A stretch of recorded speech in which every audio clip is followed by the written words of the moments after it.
সুৰাপায়ীৰ বাবে অতি দুখ হ'ব। আহি আছে আবকাৰী বিভাগৰ কঠোৰাই। এতিয়াৰে পৰা সুৰাপান কৰি উদ্ভণ্ডালি নচলিব।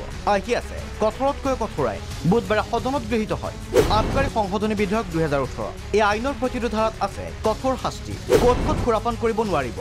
ৰাজহুৱা স্থলত সম্পূৰ্ণৰূপে নিষিদ্ধ সুৰা, ৰাষ্ট্ৰীয় ঘাইপথত নিষিদ্ধ সুৰা, বনভোজস্থলী, পথাৰতো নিষিদ্ধ সুৰা, চৰকাৰী বেচৰকাৰী স্থানত নচলিব সুৰাপান, চিনেমা হলৰ উদ্যানত নিষিদ্ধ সুৰা, আনকি গাড়ীৰ ভিতৰতো সুৰাপান কৰিব নোৱাৰিব সুৰাপায়ীয়ে।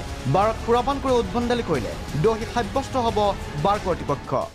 পাব্লিক প্লেচত বা বাৰত যদি কিবা গ্ৰুপ বা কোনো মানুহ গৈ উৎপাত কৰে, বাৰৰ মালিক বা দোকানেৰ মালিক, তেওঁৰ কাৰণে এটা প্ৰভিশ্যন ৰাখা হৈছে যে তেওঁলোকৰ আমি এই জৰিমনাৰ মাত্ৰাটো বঢ়াই দিয়া হ'ব।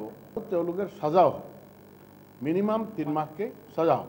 বাৰৰ মালিকো হ'ব পাৰে সি যদি এনেকুৱা মানে প্ৰশ্ৰয় দিয়ে। সাজাৰ প্ৰভিশ্যন হৈছে আৰু এইটো নন ভেইলেবল। এই আইন অমান্য কৰিলে জৰিমনা হ'ব 6,000-ৰ পৰা 10,000 পৰ্যন্ত, 6 মাহৰ পৰা 3 বছৰ পৰ্যন্ত হ'ব পাৰে যে। তদুপৰি অবৈধ সুৰা কঢ়িওৱাৰ ক্ষেত্ৰতো কঠোৰ আইন প্ৰণয়ন কৰিছে আবকাৰী বিভাগে। নিলাম পৰ্যন্ত হ'ব অবৈধ সুৰা কঢ়িওৱা গাড়ী। বিভিন্ন ঠাইত মানুহে ইলিচিট লিগাৰবিলাক কেৰি কৰে, এক্সপৰ্ট কৰে, ইম্পৰ্ট কৰে। তেওঁলোকৰ কাৰণে আমি সাজাৰ প্ৰভিশ্যন ৰাখিছোঁ আৰু পেনাল্টিৰ প্ৰভিশ্যনো ৰাখিছোঁ। একেবাৰে 50,000-ৰ পৰা আৰম্ভ কৰি 5 লাখলৈকে যাব পাৰে। আগতে গাড়ী ধৰি আমাৰ ফাইনটো আমি লৈ তেওঁলোকক এৰি দিব লাগিছিল। এতিয়া আমি আৰু গাড়ীটো আমি এৰি নিদিওঁ, আমি অকশ্যনত চেল কৰিম আৰু এইটো এছেছ কৰিম। আমাৰ যিমান ৰেভিনিউ লছ হ'ব এইটোৰ দ্বিগুণ আমি ফাইনটো ল'ম।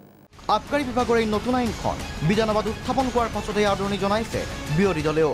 একাংশ লোকে ৰাজহুৱা স্থানত মদ খাই হুলস্থুল কৰা বা কিছু অসামাজিক কাম সংগঠিত কৰা আৰু বহু ক্ষেত্ৰত মানে নাৰীজনিত অপৰাধ সংগঠিত হোৱাৰ মূল কাৰণ এই মাদক দ্ৰব্য। এনেকুৱা ধৰণৰ অপৰাধ বহুত বেছি পৰিমাণে হৈ আছে ইয়াৰ কাৰণে।